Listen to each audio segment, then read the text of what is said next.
Hello everybody. This video is a little bit about Dracotail matchups, like how you kind of can play them, how they position against each other, and like basically how you navigate can navigate some matchups. Yeah, it's pretty straightforward. I think the strongest decks, or like the most represented decks, I should say, are going to be Dracotail, like they're going to be Mitsurugi, and they're going to be Yami, I think. Sky Striker is also going to be relevant, and Luna as well, but I think those matchup are a little bit more nuanced, or it's like not I'm not well versed in those matchups yet. Like I just know like you play Kaiju for the Lunar Light matchup, and you try to stop the Sky Striker deck if possible, from having too many spells in grave and having the Ray in grave basically. Yeah. Any other way, like I just want to focus on the main three decks at the moment, how you should play those matchups. Yeah, that's pretty much it.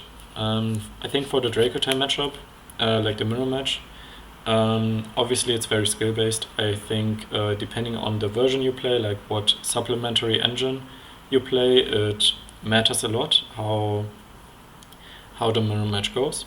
For example, I think from experience in like regional, like I started 4-0 with the hand trap variant, so against like other decks, like I played twice against Yami, and I played one Dracotail matchup before, and I think against against Chris Rankanen.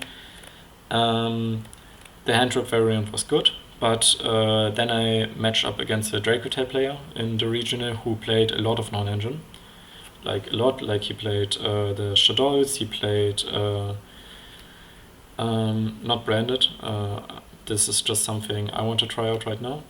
But he played the Edge Imp package, which just gives you a lot more pushes. I mean, like you play two poly, two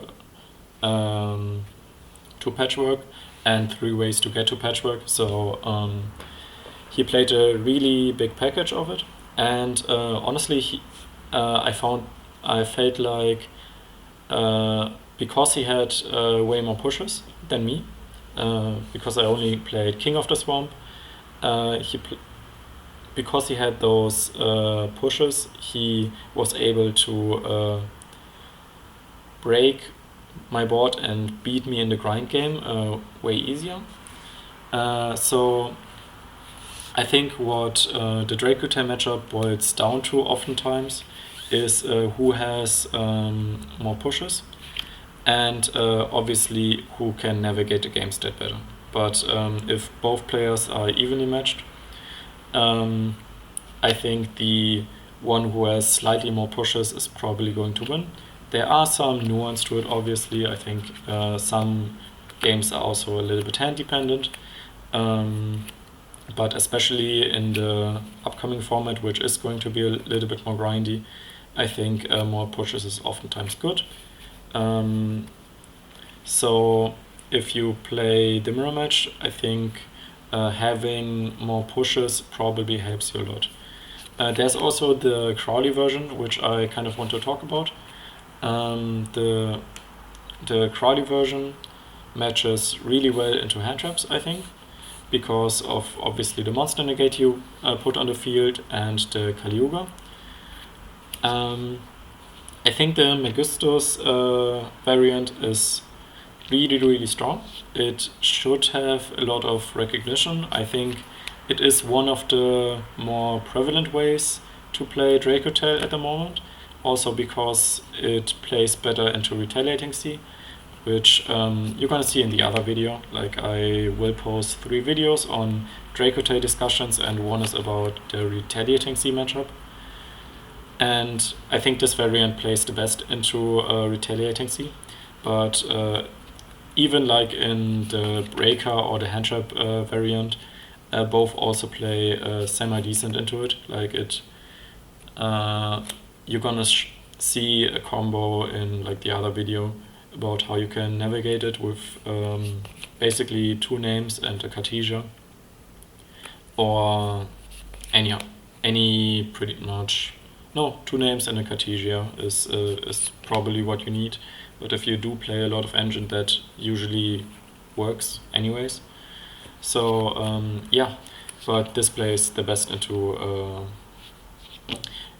the retaliating C for sure. But I think this version usually loses to, in my opinion, to board breaker approaches of any deck. Like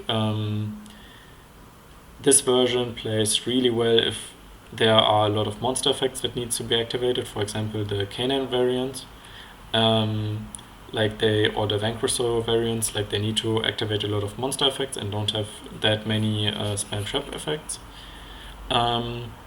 However, if people decide to play more board breakers than hand traps this format, with an expectation that like something like Vanquisher Canine won't be represented as much, this variant loses a lot of value, because cards like Droplet can just negate the Caliuga and the monster negate, for example, and then you are a little bit stuck, in my opinion. Yeah, you have of course you have the flame, but also in this version, if you start with something like a Ketu or like a Poly, and you combine it with the Droplet, it gets really rough, because Ketu needs to be negated with flame, because you can just make Sectarian Dragon and the Caliuga, or like the monster negate is not valid anymore, and you pop the Caliuga with like a Pan Engrave, for example. But if you have like the combination of Droplet and Ketu, like it's almost instant over. The same goes for a combination of Droplet plus Poly, or a combination of Droplet plus Branded Fusion. It does pretty much the same thing. So it really depends on what people are playing. If people are playing board breakers, this version is probably going to see a lot less success. But if people decide to play hand traps, I think this version is going to be the best way to play Dracotail moving forward. However, that's why I also think in a version of Dracotail that has a lot of pushes, a lot of fusion summons, with like a little bit of board breakers mixed into it, this version oftentimes is going to lose. And that is fine. I think that's how it should be. I think matchups should have a little bit of variance depending on what cards you play. And you kind of need to make a prediction on what is better. And yeah, that's just my idea of it. I think both versions, both the one with a lot of engine, a lot of ways to fuse, is strong. This is also really strong. It really depends on if people are playing hand traps or board breakers, pretty much. That's how the matchup boils down to, I think. I think it's really skill-based, but the secondary engine matters quite a lot, in the mirror match at least. For the Yummy matchup, post-DOOD, I think it's a little bit more interesting, because they now have a Yummy monster that adds back the surprise from the graveyard.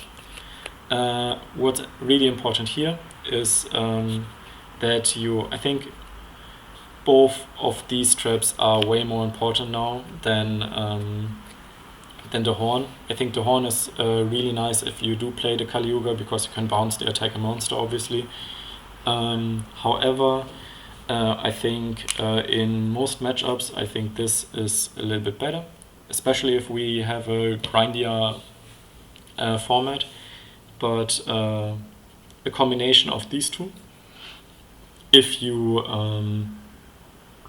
banish the surprise, or like the 2 surprises out of the graveyard, or if you banish the second field spell out of the graveyard, and then afterwards negate the field spell that pushes their monsters, you usually shouldn't lose.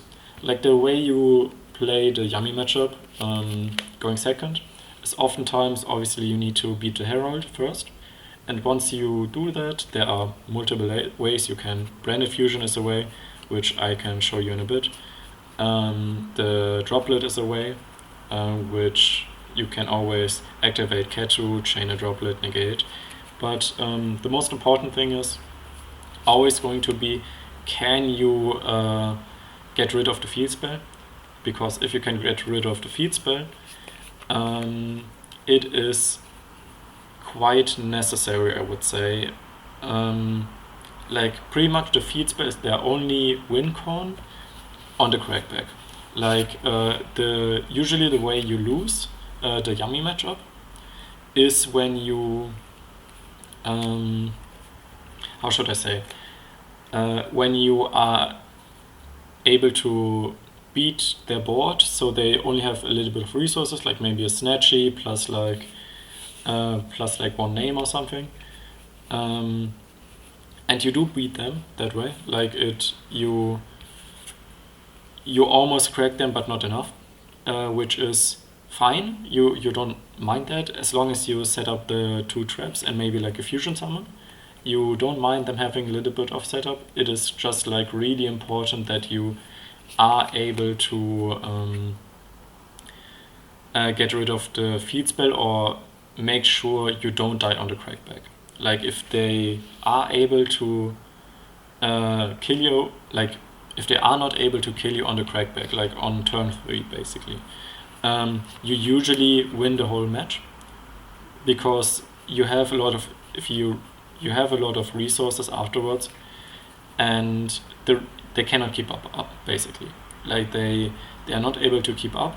You can continuously cycle the snitch to banish their important spells, like the field spells, like the surprises, and afterwards you can even go over the synchro summons or like the snatchies in the graveyard. However, I always think if like they cannot beat you on turn 3, they won't be able to beat you in the grind game. So you just need to make sure you are able to survive on turn 3 basically. And if you're able to do that, you should win the match. Going first, obviously you kind of want to stop the obedience school. Nothing changed there pretty much. The only thing, now that you don't have Horn, you need to make sure you use the Athelion on a normal summon, like to be able to bounce that.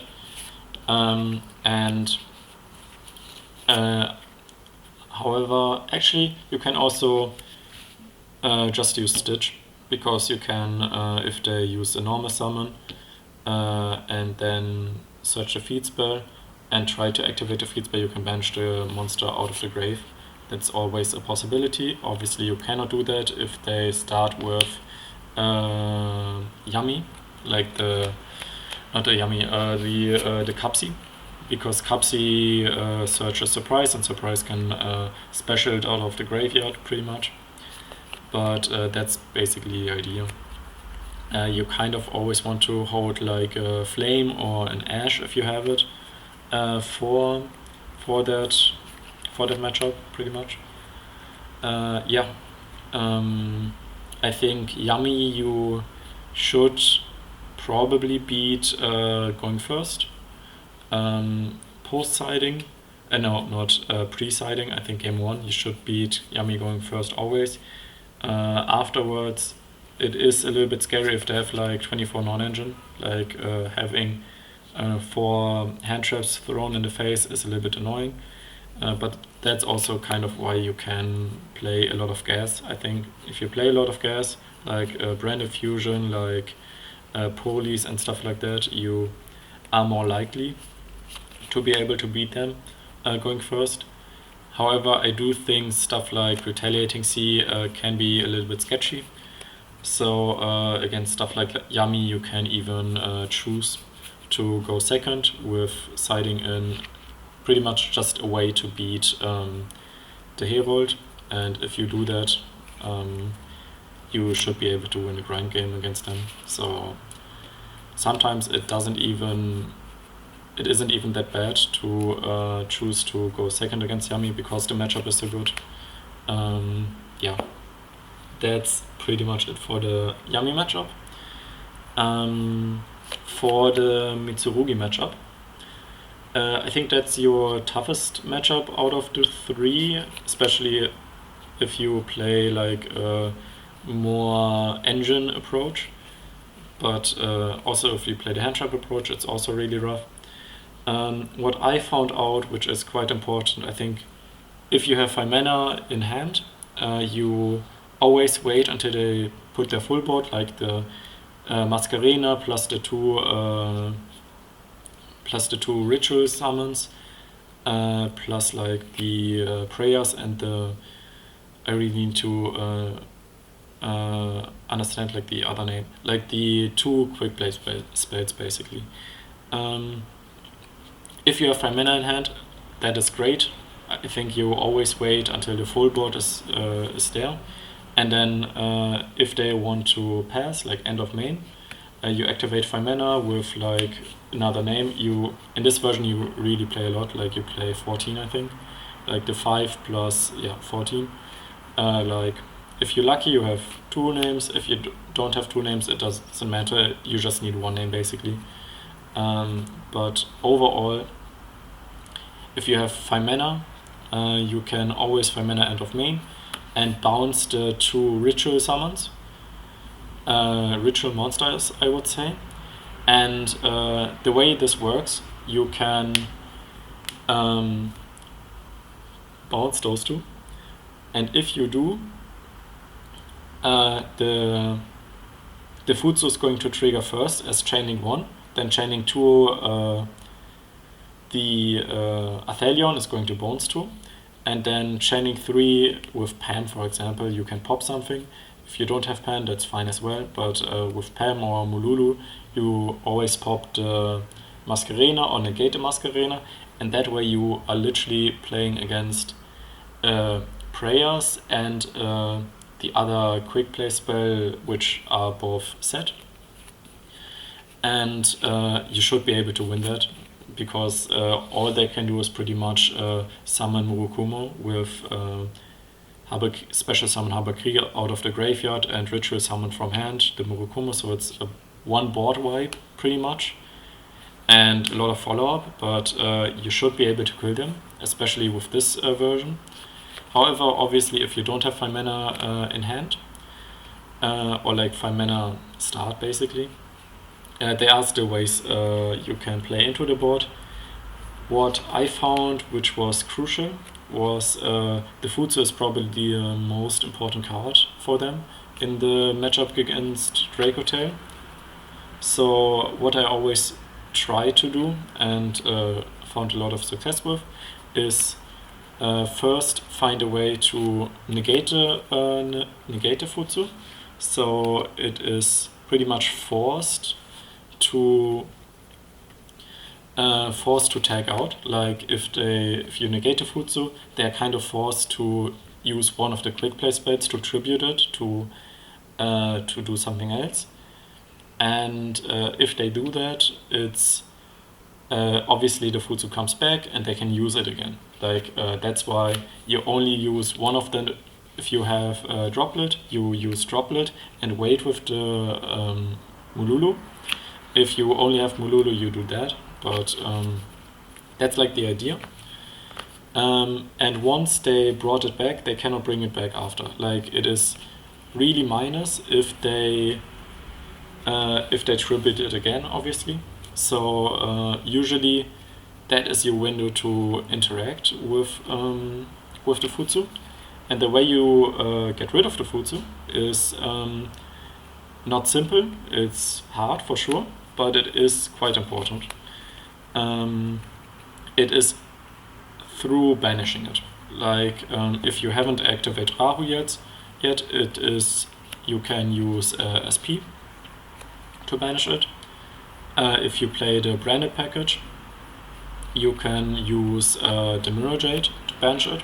Also, I think the branded package is really, really strong against Mitsurugi, because they cannot board wipe you easily, because if they do, all the monsters they have on field are going to be sent to the graveyard in the end phase, which is really annoying for them, especially if you are able to set up the trap, so you can banish whatever goes to the graveyard afterwards. And the third way, which is quite important, is Files Regis. I think these two cards are like usually the way you will be able to beat Mitsurugi going second, because you just straight up try to banish the Kusanagi, I think it is called, and the Futsu, and once you do that, you just need to survive the crackback. The same with Yami, and if you are able to, you should win.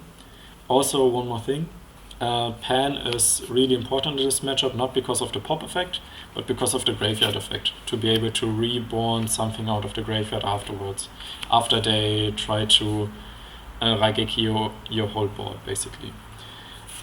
So that way, if you want to make Filia's setup, I would often advise you to try to keep one Pan in grave and potentially one in hand.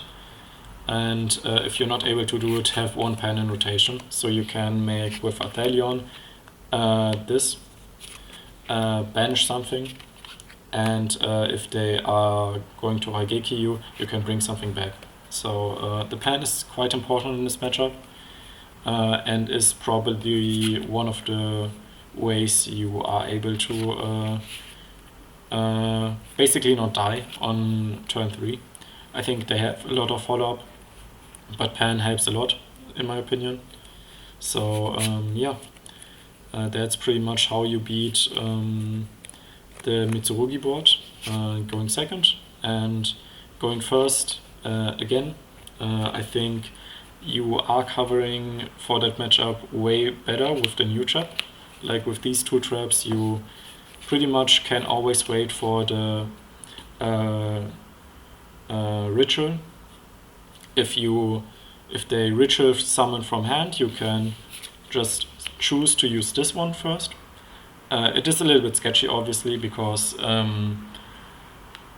if they have like an Ash or Bell in hand, you kind of want to check if they have it with the Flame, because they will Ash or Bell this, and then afterwards you can still banish the follow-up, like if they like the spell and the Kusanagi. Like that's the idea of it. But both of these are really important in the Mitsurugi matchup, in my opinion. The other thing I kind of want to mention is I'm not sure how I feel about